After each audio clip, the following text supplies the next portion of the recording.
Welcome, everyone. We're glad that you are with us this evening. We're very grateful to welcome with us this evening at Temple Beth El, Deputy Consul General to Israel, Deputy Consul General of Israel to New England, Daniel Agranov, who is a partner in the Boston Consul General office.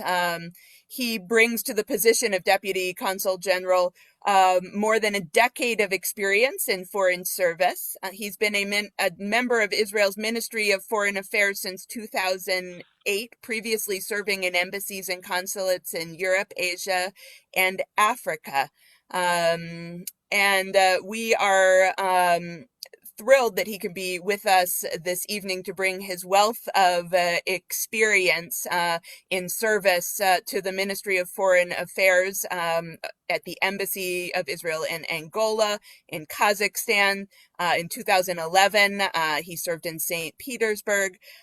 He brings with him a wealth of knowledge, and we're really grateful to hear his sage words as we learn from him about what's going on in Israel right now. And without further ado, I will turn it over to him. I know he has small people running around in the background, as many of us do, and we'll say that that he is father to 3 daughters and 2 sons,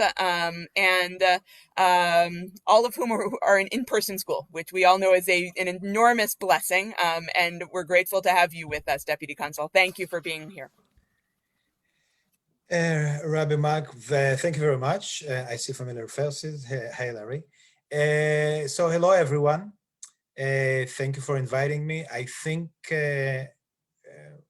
you invited me to speak about the new deals and your development in the Middle East.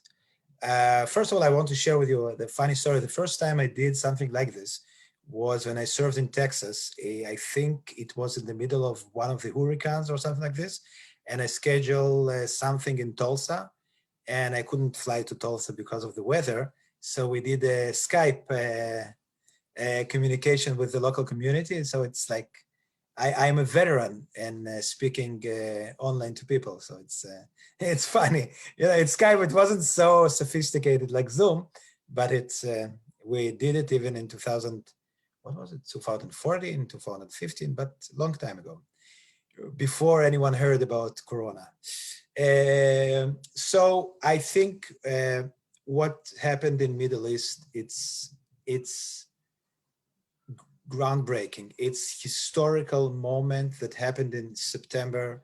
The new relationship between Israel, Bahrain, UAE, United Arab Emirates, and now with Sudan.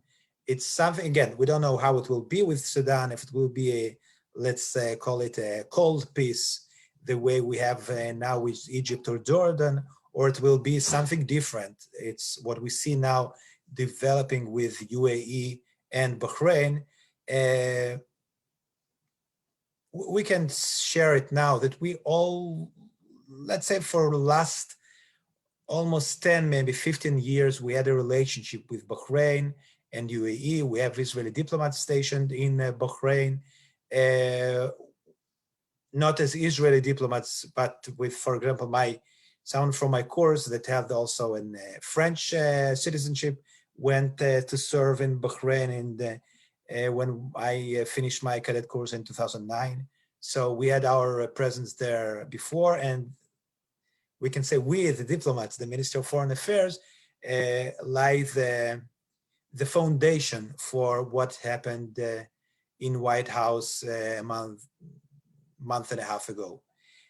But why I say it's groundbreaking, and it's really tremendous change to the Middle East. I think we can literally say now that before September, there were a conflict between Israel and the Arab world. Now, again, we still have the conflict with the Palestinians, but we can almost surely say that the conflict between Israel and the Arab world as a whole is ended. We have the conflict with Arab world, majority of the Arab world, the Arab League, from the 48, even from 47, when Israel was allowed to re-establish by UN in Kaftet November, in 29 of November 1947. Then all the Arab countries that existed in those days said that they will start a war with Israel if it will be established, and we establish Israel in May 1948. So we can say, like, with taking, we have full hostility until the 79, until we had an agreement with Egypt, and then it changed a little bit with the agreement with Jordan in 94. But unfortunately, even now, when you would follow what the Arab countries doing in UN, and in Arab countries, I mean, that we have peace with, Egypt and Jordan, what they're doing in international organization and UN, they're almost always voting against Israel. And we don't see influx of Egyptian and Jordanian tourists coming to Israel, to shop. We have a relationship. We help them in agriculture, in textile, and in other sectors. But you definitely can't call it a real peace, something that Israel hoped earned from the beginning. I think what we're seeing now with UAE, although there was like publication that they did it for F-35s and for the weapons deal, I think it's totally, maybe it was part of the deal, but it's totally not what's happening now. And we see the relationship. First of all, we have just a week ago a visit of high-level delegation from UAE. We are now planning that there will be a direct flights between us and the UAE and Bahrain. It's totally different atmosphere of relationship. It's totally different relationship. We just, I think 2 weeks ago, had a conversation, internal conversation with our head legal advisor to the Ministry of Foreign Affairs. And he said, and he's serving in a ministry from 90s. He was part of the delegation that wrote the peace deal with Jordan. And he said that most of the time when you're inviting lawyers to the room, it's to hold the conversation, just to stall it, not to find a way how we can't go forward. And here, with those peace deal with UAE and Bahrain, he said that the energy, the creative energy in the rooms, in the negotiation, it's so crazy that like there is an attempt to get more and more and more new deals, more and more and more new agreements. Just when this high delegation from UAE came last week, we signed 20 new agreements with UAE. Now our delegation went to Bahrain, and it's look like what they are planning. It's much, much more than just have this paper to show to the Americans, oh, we did it for you. No, it's look like a real attempt to normalization between us and those countries. And I think it's really changing the paradigm in the Middle East. And again, in Middle East, the paradigm's changing every couple of years. Until the Arab Spring, some people believed that without solving the Israeli-Palestinian conflict, you can't solve the problems in the Middle East. After the Arab Spring, we see that without solving our problems with the Palestinians, there will be so many internal problems in the Middle East between different countries that us and the Palestinians, this like the small piece in the Middle East, it's not what holding down the prosperity, peace, and all the Arabs in the neighborhood dancing kumbaya together. It's not happening, and it's not our fault. I think this peace agreement also will be very beneficial, in my own opinion, to a relationship between us and the Palestinians. I felt for a long time, and I said it always when people ask me, that I believe that if we will be left alone, we and the Palestinians in the room, without hoping that the big brother from one side or another will come and interfere and will push the other side to a better solution, then we will get to the agreement. Because we are living there, we know each other, and we know how the agreement can look like. And again, we need the Palestinian leadership to have the guts to do it. And again, Arafat, although he was the great leader of Palestinian nation, he never had the guts to finalize the agreement and say, yes, I want to finalize and the hostility with Israel. He didn't do it in his life. But I really believe that now when the Palestinians see, and again, until this agreement, people really believe in Israel, in the Middle East, and especially in the United States, that this is the only track that you can move. You need to finalize Israel-Palestinian relationship, and only then you can try to change the Middle East, change the relationship in Middle East. But now we see that this is not the real story.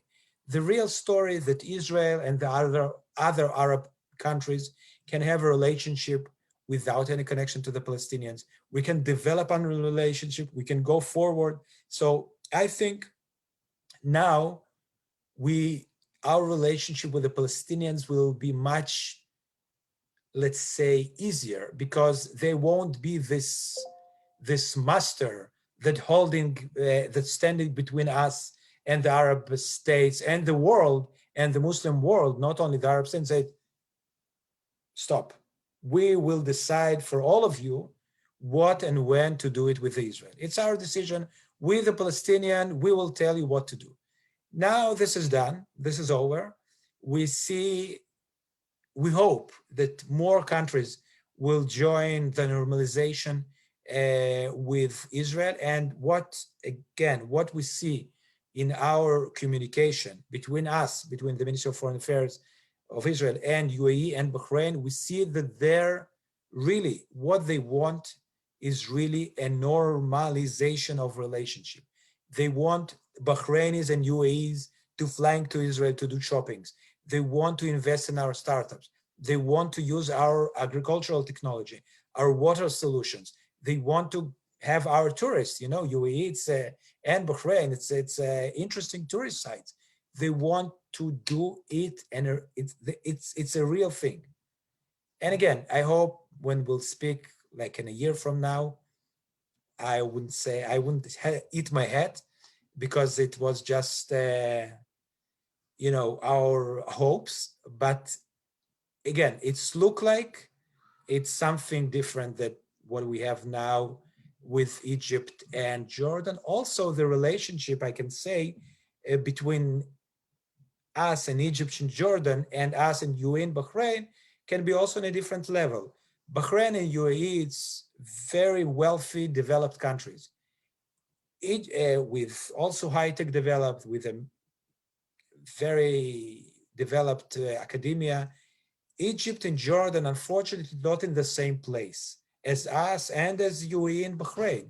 So when I think the relationship will be mostly in the same level, maybe it's also will ease the tensions that we have in our region with everyone and on everything. And we hope for the best. This is just like the top of what's happening now. And as I said, we really believe that more will come. And I really, really believe that this will change the Middle East. This is, although if you will follow the Israeli news, we have so many internal turbulences that people are not so much care about international relationship. But as a diplomat, as someone that deal with this stuff, I really can see that this is a tremendous change in our region, and also a power shift in our region. And it also can be a big economic boost to all three of those countries.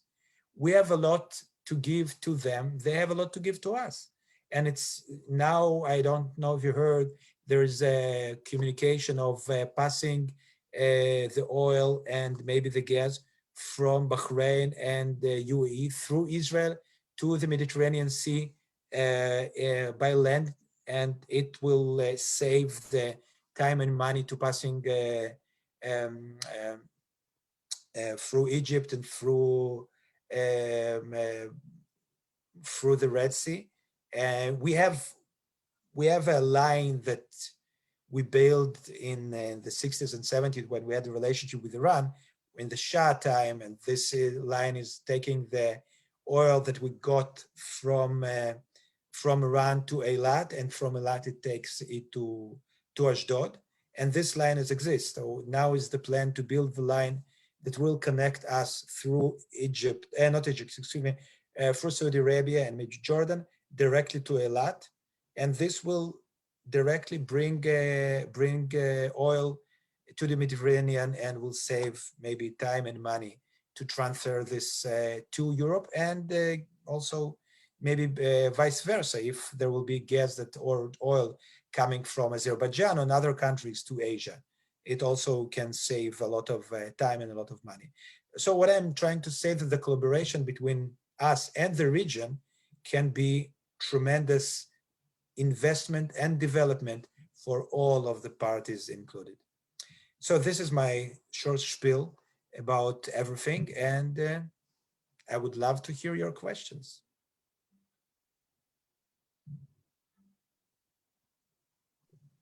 I would invite feel free to unmute or to put them in the chat box. Mark, did you have a question? And then Bob? I did, just in terms of what's next. I think I heard a report in the press that Jordan was being teed up as one of the next agreements. Is that anything that you can even comment on? We have an agreement with Jordan from '94. Okay. We had an agreement with Egypt from '79, the second Arab country that signed the peace treaty with Israel was Jordan in '94. Yeah. So maybe you meant another country? Yeah, maybe Lebanon. I forgot which one. So we are trying to solve our border dispute with Lebanon. And we are talking about marital border, not the land border. They don't want to solve this one. Mm-hmm. This what giving the Hezbollah the opportunity to say that we still have a hostility with Israel because they occupied our territories.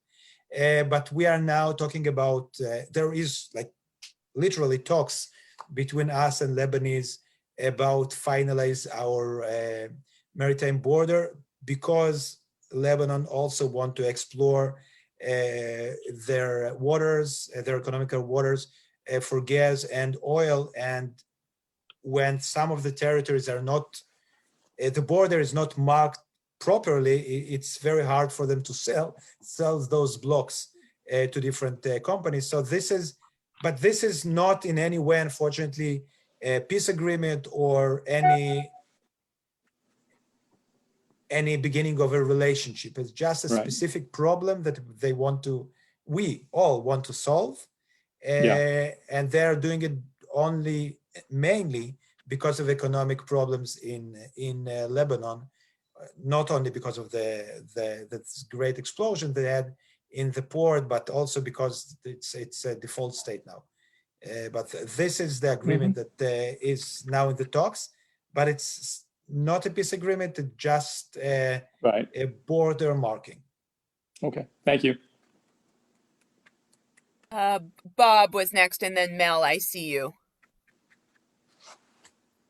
Oh, wait.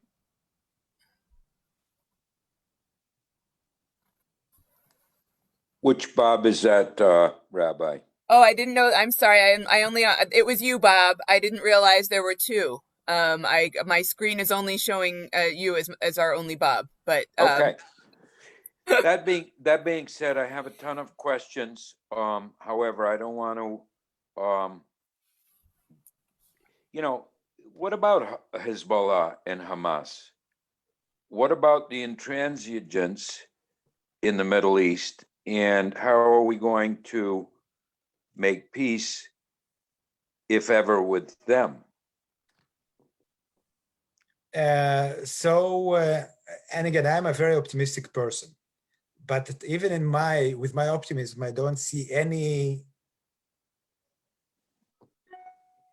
change in our region that can bring us, for example, to make peace with Hezbollah, because the only reason that Hezbollah, it's the terrorist organization that we can say even take over Lebanon. That their only reason to hold weapon is to fight Israel. Without this fight, without this cause, there will be no need for Hezbollah. Hamas, it's a totally different story. Hamas, it's the terrorist organization that took over Gaza Strip. It's also interesting. They trying to be, from one hand, a political group, from the other hand, a military group, and also with them. And again, I would say they are more pragmatic than Hezbollah, and they have less options because from one side, or they have us, from the other side, they have Egypt, and the Al-Sisi government is not so friendly to them as was Morsi government before. So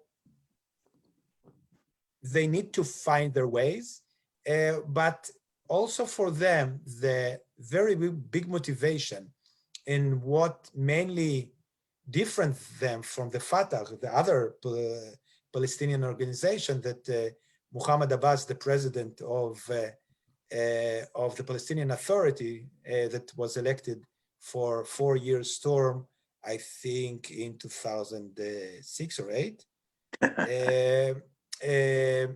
What differ for that? It's first of all the Islamic radicalization, but also that they believe that they need to push out to the sea and free all Palestine. So it's inherent belief and cause of this organization. If you'll take it out, it will change it drastically, and I don't see them ready for this now. Also now, both those organizations, Hezbollah was always supported by Iran, and Hezbollah, it's a Shia organization, but now also Hamas got a lot of help, financial help mainly, from Iran. So they have, monetary reason not to start peace agreements and some relationship with Israel. They are paid for it, Got it. Thank you. I'll let someone else ask questions, and if there's a void, I'll come back.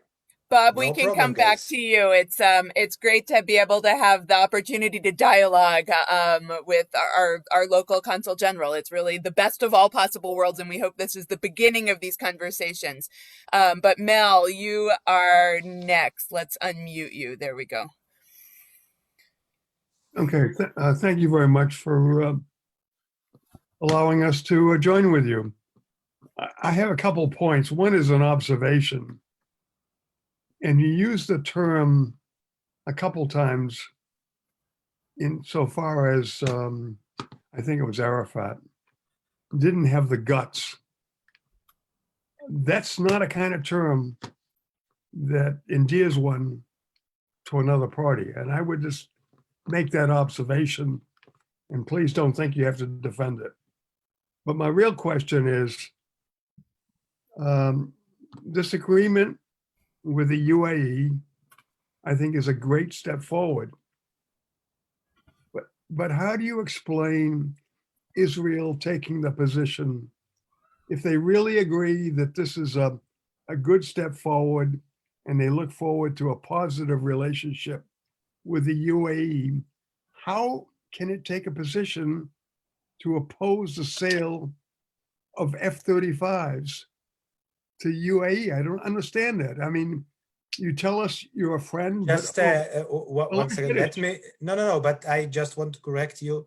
I think last Friday, Prime Minister Netanyahu and Defense Minister Gantz publicized the communique that they both agreed to, like, we don't have any problem that there will be a sale of F-35 to UAE. Just to well, that's good to hear, because that sort of smooths out any, what I would feel, problems associated with the friendship. Thank you very much. I just want to say that I really believe that this peace agreement is not only because of the weapon deal with the United States, and there are many, many different layers of communication and relationship that we can have with those countries. So it's not, we can call it, it's not one trick pony, this agreement. And what you said about Arafat, you can suggest another term to use why he didn't want to finalize the agreement and make a final peace. But it's a different story. I don't think Arafat is relevant nowadays in 2020. But I just said that I mentioned him because I don't see also the current leadership in the Palestinian Authority will do the step that Arafat, the great leader of Palestinian people, didn't want to take. Thank you.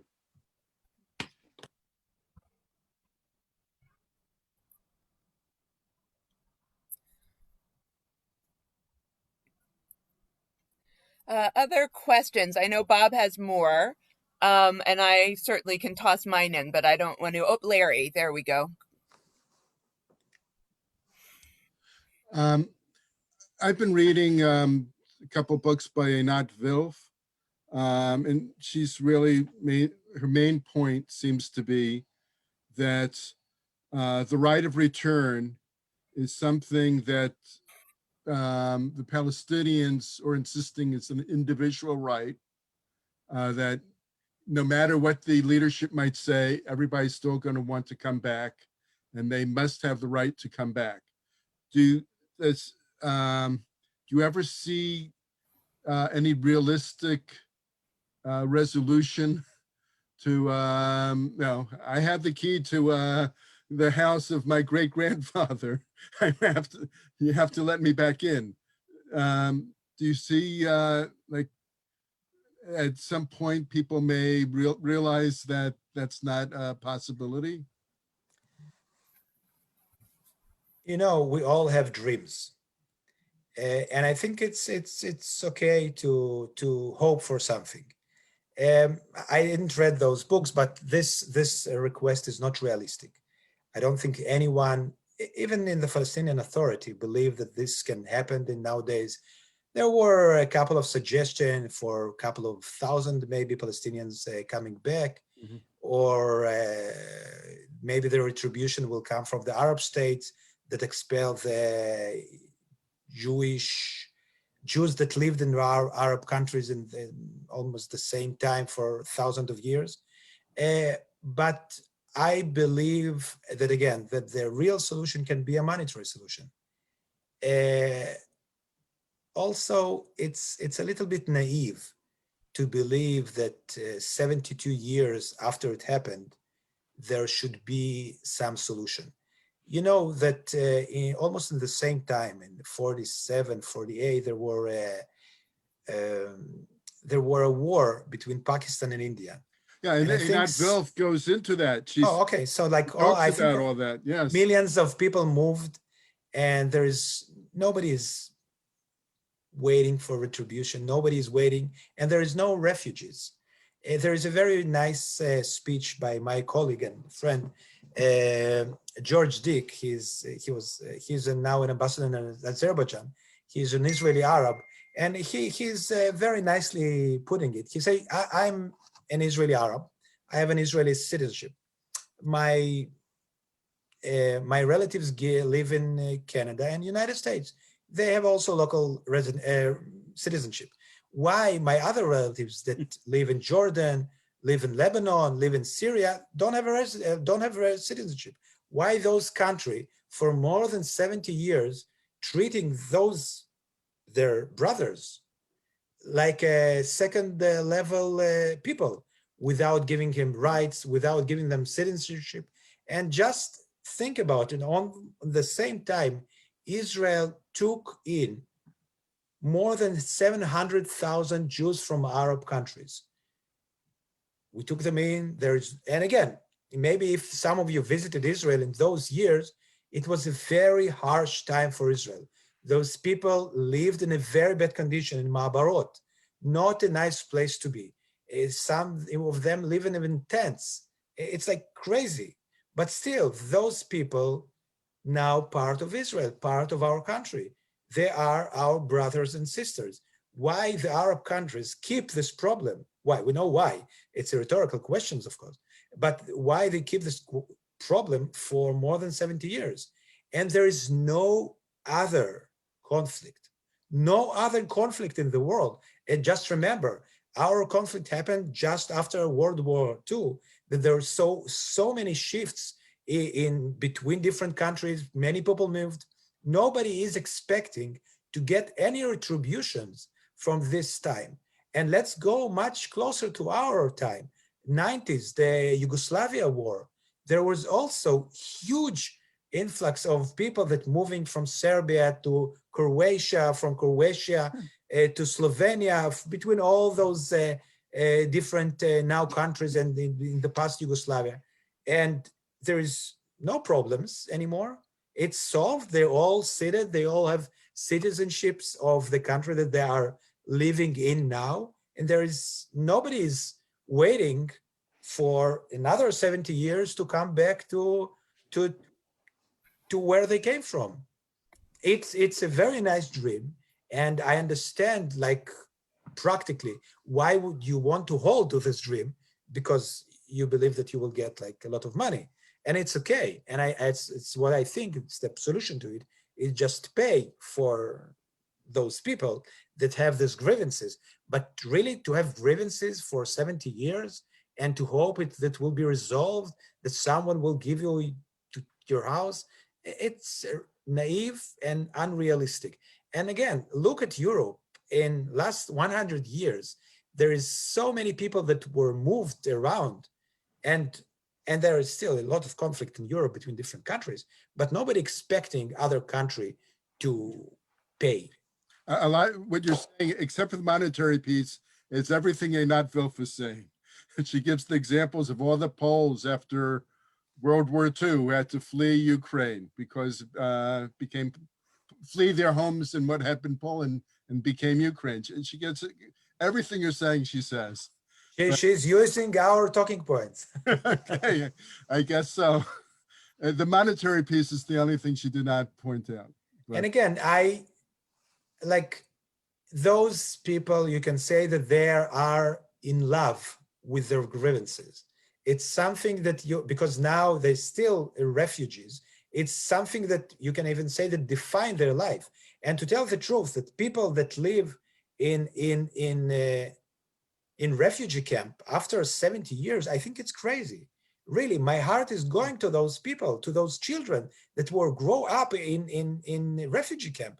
It's craziness, really. And I think the one to blame is the Arab countries that made them and keep them for the refugees for 70 years. Think about those Palestinians that came to the United States, came to Canada, came to Europe 72 years ago. They are all citizenship. They are all citizens now. They are not paid by UNRWA. UNRWA is the UN organization that were established in, I think, 49 or in the beginning of the 50s to care for the Palestinian refugees. And this is the only organization that care only for like specific number of refugees, specific kind of refugees. Or there is a UN organization for refugees that care for the refugees, and their goal is to find a place to sit those refugees. This is their goal. The goal is of UNRWA, it's to keep the refugees, because this is, the Parkinson laws that all the organizations want to grow and maintain themselves. This is UNRWA. Just, may I have a point of information? Oh, Am please, I Bob, on mute? go ahead. Daniel, far be it from me to correct you on a word, but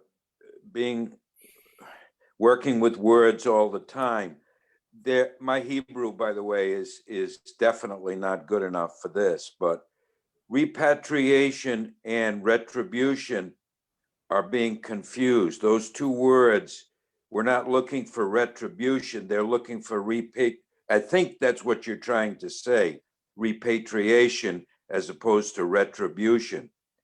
I don't know if anyone else had that. No. They want repatriation, but I'm suggesting retribution. By whom? Against whom? By us, by I don't know whom, to those people, because the repatriation won't happen. So Is it, retribution is the only solution that I see as a viable solution to this problem. He's saying that they reparations? want Are you talking about monetary- reparations? Reparations is another I think word, Daniel. reparations. Yeah, the word is reparations. Okay. Words have started wars before. Not that it's going to start one here, but I just wanted to make that small correction, and I will again hold back any questions I have. Are you sure, Bob? Do you want to throw out another question? You're unmuted. Go for it. No, I'm muted now. No, you're unmuted. Go for it. I want to hear your questions first. Just guys, if correctly, if I wrote, retribution is if you harm someone, you're paying him a retribution. So where was I wrong? No. This is really important because words matter. And, so this is why I'm. And we're going to get you straight, but I'm going to do it privately with you. Okay. Now, by the way, your name came up in another conversation I had today with Avi Neville. Oh, yay. Okay, Daniel? Avi Neville, do you know him? Bob, Okay. Bob, I'm on mute. Okay. Bob, why don't you just elaborate on the words and the meaning so that we can all share in the understanding of what your point is. So Okay. I just one second, I just Google it and I see that retribution and reward and repayment is the same meaning. It's not. No.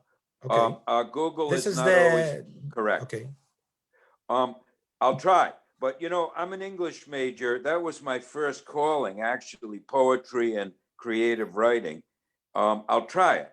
I'm a lawyer by profession, though, but repatriation means what happened in India and Pakistan, where it didn't happen, where people were sent to another country after their independence. Hindus went to India, Muslims went to Pakistan. That's repatriation or some non-repatriation.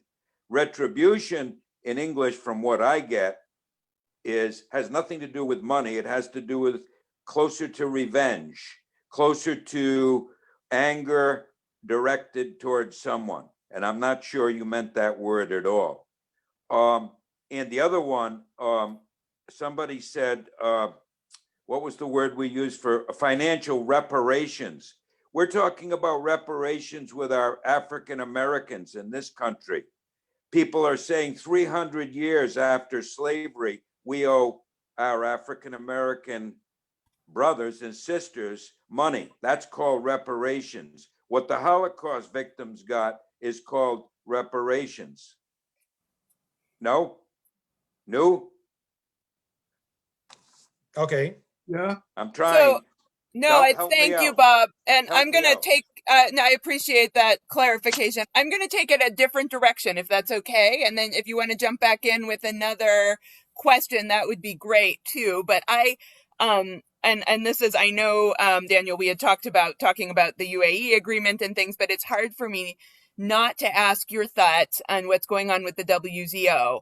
And you know, and as obviously as a Reform congregation, we're concerned about the representation and the rights of our Reform brethren in Israel. And I know Mark and Adelina were with me on my last trip when we worshipped with Kehilat Harel in Jerusalem, and I was deeply concerned to be reading about the hostile takeover of the WZO through some organizations that many of us are familiar with and give funds to, Hadassah and B'nai B'rith. And I'm curious to hear your take and what does that mean on the ground in Israel, and then what can we do here to make sure that, and what can we do here as Reformed Jews to make sure that there is representation in Israel? Because I think I speak for the crew here in saying that that's very important to us.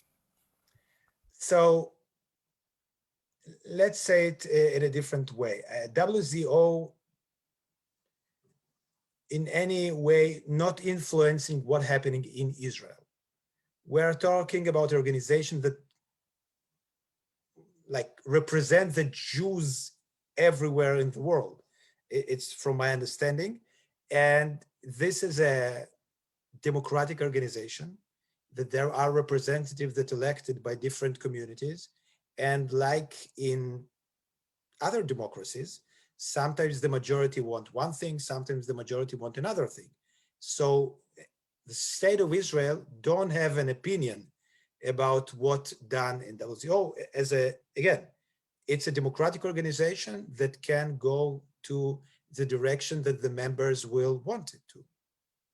It's not run in any way by the state of Israel.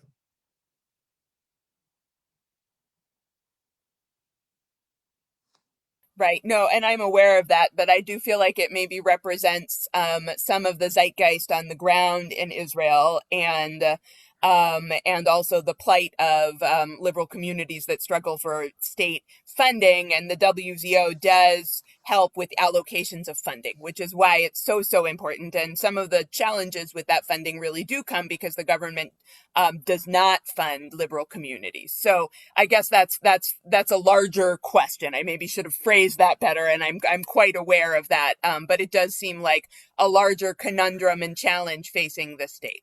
So to tell the truth, I don't know if you follow the Israeli news, but Israel now we have a lot of internal political and health problems.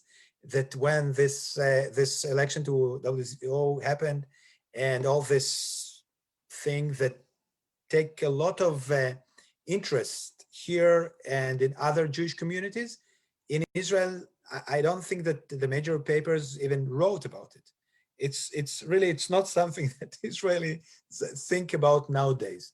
But really, state of Israel is not part of WTO, or it's different organization, not governments. And first of all, from what I understand, that there were found a solution that solved a little bit what you're talking about. Correct me if I'm wrong. I'm not an expert on WTO, so just want to answer this one. But our ministry and the state of Israel is not part to any shift in WTO. Let's say it this way. We can't hear you. Thank you. Appreciate it. Other questions?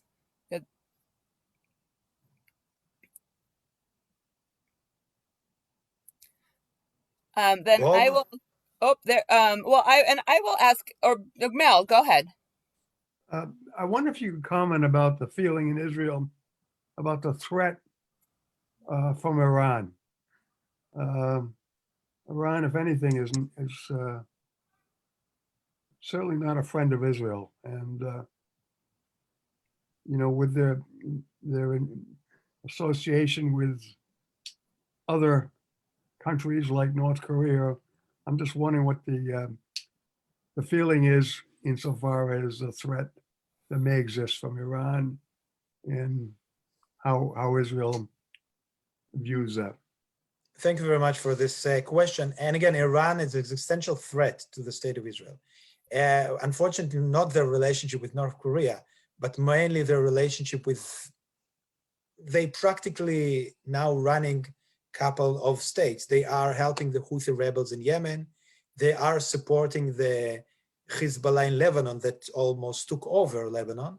They also supporting the Shia government and Shia militia in Iraq. And they also supporting the murderous Assad regime in Syria. And they also have boots on ground in Syria. So this is a real threat to our security, to our northern border through Lebanon and Syria, and also our southern border. As I told you, they support the Hamas and also the Islamic Jihad. It's another terrorist organization that working in Gaza Strip.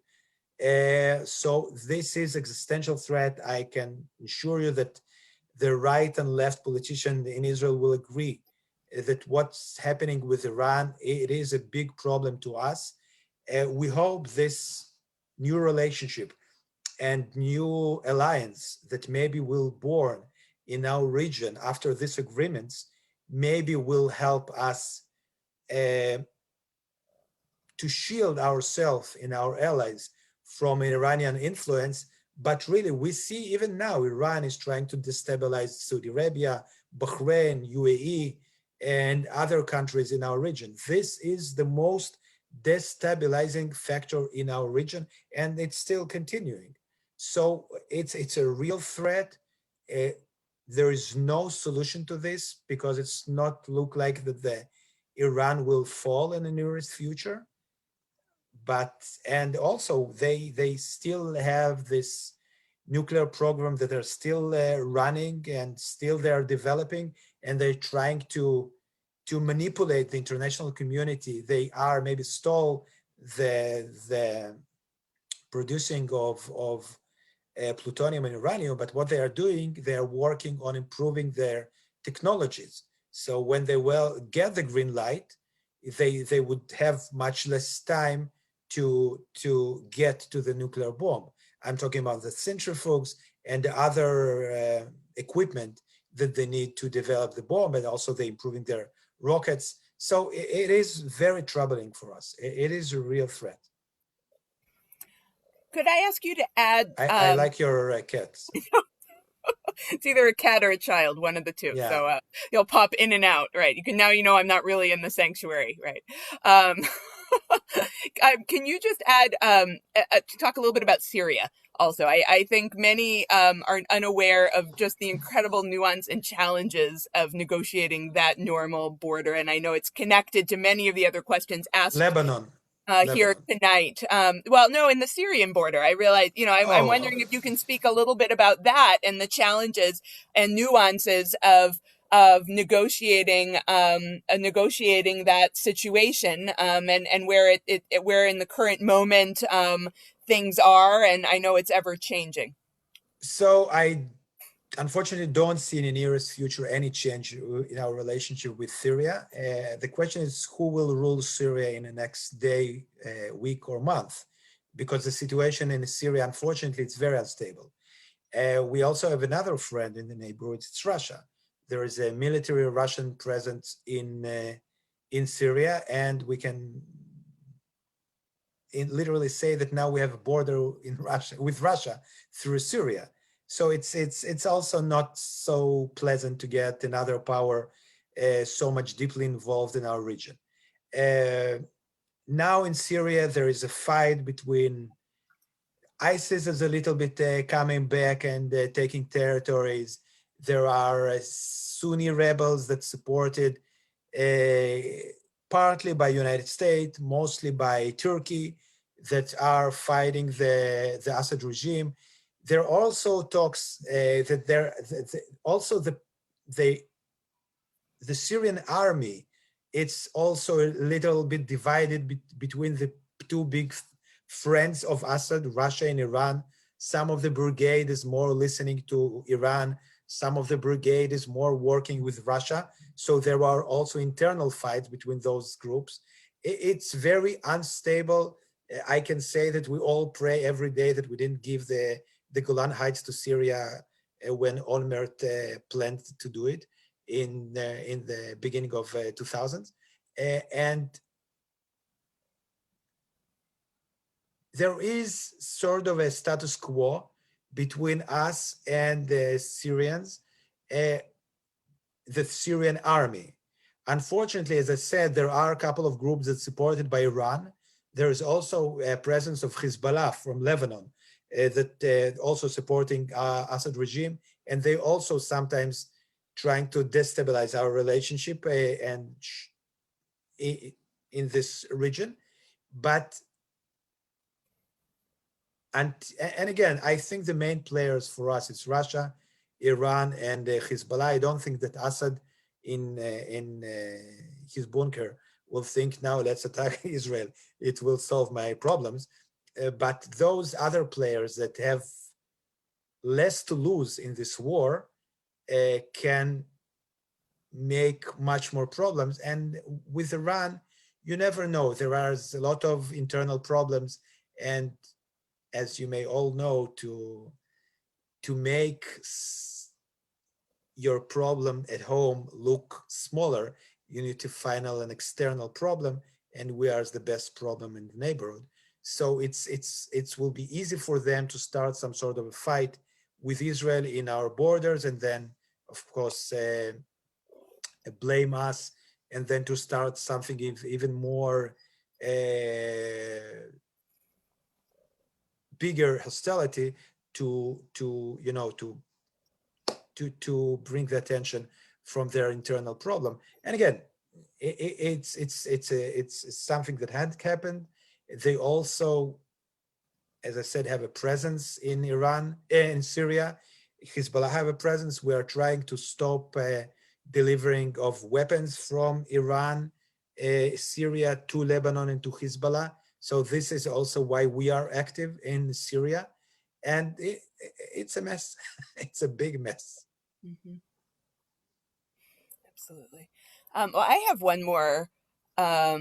Oh, Adelina, I see, actually has a question. Can you see that in the chat box? If you have time, can you comment on your Yes. Angola? Yes. So Angola, it's a very, very, very interesting place. It's very funny because it's a very rich country. They have almost everything. They have uranium, they have oil, they have diamonds, they have gold, but it's a very, very, very poor country. The people there are very poor, and it's like favelas in Brazil, it's the same in Angola. Another very big minus, and you American can definitely understand it, they speak Portuguese. They don't know English. So for them, it's also, like crippling you in some way, because most of international commerce and international development is done in English. So for me, as one that don't speak, unfortunately, Portuguese, it was a little bit challenging. I was there for a relatively short period of time, and it's a Christian country. The Catholic is a Catholic country, very strong in their religion. The dictatorship there is also very, very strong, and it's sometimes very sad to see this very, very rich country with such big problems. I live in Luanda, the capital of Angola, and you drive on the streets of Luanda, and it looks very bad, but you see like the most luxurious car that you can imagine driving on the street, or not driving, standing in the same big jam from the morning to the evening, but like cars that cost millions of dollars, and and you see like people on the streets that don't have anything to eat. When you visit Africa, and I think many, if any one of you visit Africa, this is the main thing that you see, the differences, the huge differences between different peoples in Africa, in the same country. It's not something that I'm not talking about the tourist or the white population. There is no original white population there, as you can imagine. But it's a little bit sad, to tell the truth, to go to those places.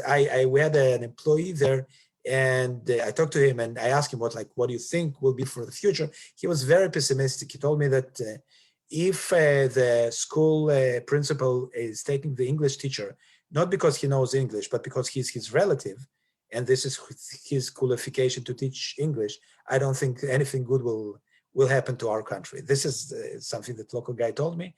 It's sad. It's sad, yeah. So this is my experience in Angola.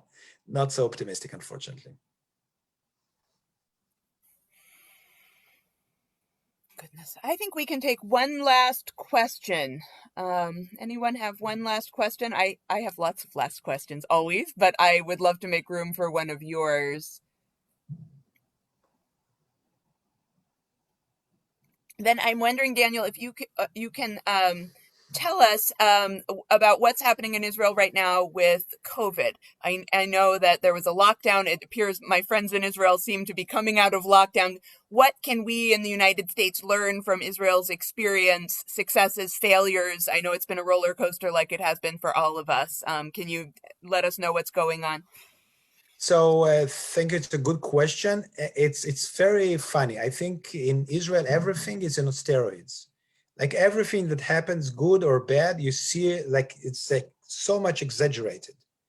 It's a month ago, if you will read an Israeli newspaper, you would say that's like we're in the lowest point ever. The number of deaths is like skyrocketing, and we are going to end Israel and close the country. Now, as everything is very good, we solved everything. The lockdown worked very well. I'm not kidding. It's really worked very well, and I think the solution that worked, it's very harsh lockdown that bring the numbers for, I think it was for 3 weeks. It bring numbers to normal numbers and number of deaths to also lower numbers, and so now we can say green again. Yes, I hope there will be no third wave, but this is, unfortunately, it wasn't, it's no, in Israel always, like when we do something, it's very unpopular and then people say, oh, it was a very good solution. It's also the same that happens in the beginning of with the first wave, there was also very strong lockdown in Israel, and it was implemented very early and it saved a lot of lives. And now they implemented a little bit late, because the numbers went up very fast, but it's look like we are in a better place now. We sort of over the second wave, and we'll see what waiting for us over the corner. You know, we never know. Mm-hmm. Great. Yeah. Great, wonderful. Well, thank you. We're grateful for your time with us. You didn't even have to drive the hour each way to be with us. We could take advantage of this moment, and we, it's wonderful to take advantage of the resources that abound at the Consul in Boston, and we look forward to continuing this relationship and the dialogue, and to the next time when you can come down and visit us, hopefully in person, and when a new consul arrives, hopefully bring that person down as well. Thank you very much, everyone. Thank you for your hospitality. Bob, thank you for correcting me. I will try to not use the right word the next time. And unfortunately, I'm not an English major. I have a bachelor's degree in biology and economy and MBA, so I'm totally from the different part of the academia. Thank you very much. We have a great relationship with Rhode Island. We have, I don't remember who mentioned, Avi Nevel. They're doing a great job. We have a very good relationship with the Federation. And with Brown, with everyone, we like Rhode Island. Yes, it's a nice state. And just don't forget that only a year ago, the governor, Raimunda, visited Israel. Yes. Keep the good work. Thank you. Thank you very much. Thank you. Thank you. And nice to see everybody on this. Hello, everyone. Good to see you on this cold, rainy night. Yeah. Good night. Laila Tov. Laila Tov. Thank you. La Menucha. Oh.